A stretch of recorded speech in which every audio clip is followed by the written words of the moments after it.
Belanda tiba di Indonesia tahun 1945, dipimpin Cornelis de Houtman dan Peter Keizer. Latar belakang Belanda pergi ke dunia timur adalah karena ia tidak boleh berdagang di Lisabon, pusat rempah-rempah.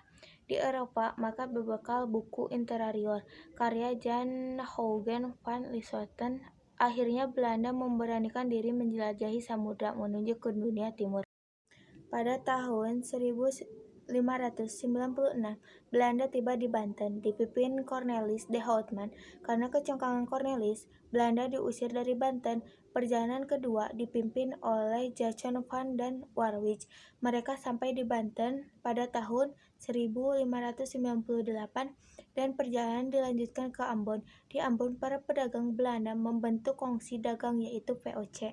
Pertama VOC adalah Pieter Botten. Ia mendirikan pusat perdagangan di Ambon, Maluku, namun kemudian harus dipindahkan ke Jayakarta atau Jakarta karena VOC memandang bahwa Jawa lebih strategis. Sebagian lintas lalu perdagangan. Selain itu, Belanda ingin menyingkirkan saingan mereka yaitu Portugis di Malaka. Pada masa pemerintahan, Gubernur Jenderal VOC Jan Pieter Jonkheer izin kantor dengan Inggris East dicabut. VOC menikmati keleluasaan dan kelonggaran yang diberikan oleh penguasa Banten. Jayakarta oleh VOC diubah nama menjadi Batavia. Pada tanggal 31 Desember 1799, VOC telah dibubarkan. Indonesia langsung di bawah kekuasaan pemerintah Belanda, Republik Bataaf. Pada masa pemerintahan ini, pemerintah Belanda pro-Perancis menugaskan Daendels dengan tugas mempertahankan Indonesia dari seragam Inggris. Kebijakan Daendels di Indonesia. 1. Bidang pertahanan dan keamanan. 2. Bidang pemerintahan. 3. Bidang sosial ekonomi. 1. Bidang pertahanan dan keamanan. A. Membangun benteng pertahanan. B. Membangun pangkalan angkatan laut di Anyer dan Ujung Kulon. C. Meningkatkan jumlah tentara. D. Membangun jalan dari Anyer sampai Panarukan sejauh 1061 km dengan cara kerja rodi.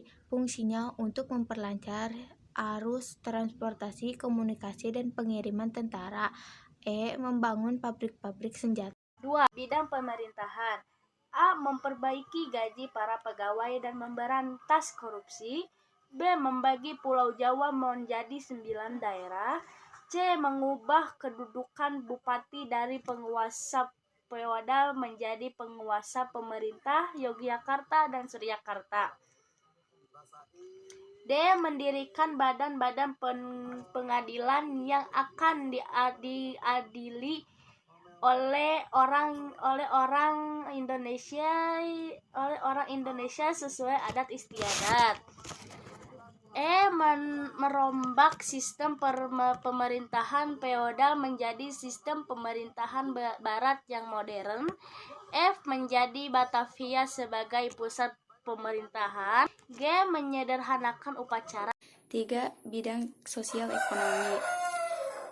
Kontiguiten yaitu kewajiban rakyat menyerahkan hasil bumi sebagai pajak kepada pemerintah. Verfichtleverrecht yaitu kewajiban rakyat menjual hasil panen hanya kepada pemerintah Belanda dengan harga yang telah ditemukan. C. Getterstel yaitu kewajiban penduduk Priangan untuk menanam kopi. Kerja rodi yaitu kerja paksa bagi penduduk untuk membuat jalan raya Anyer Panarukan.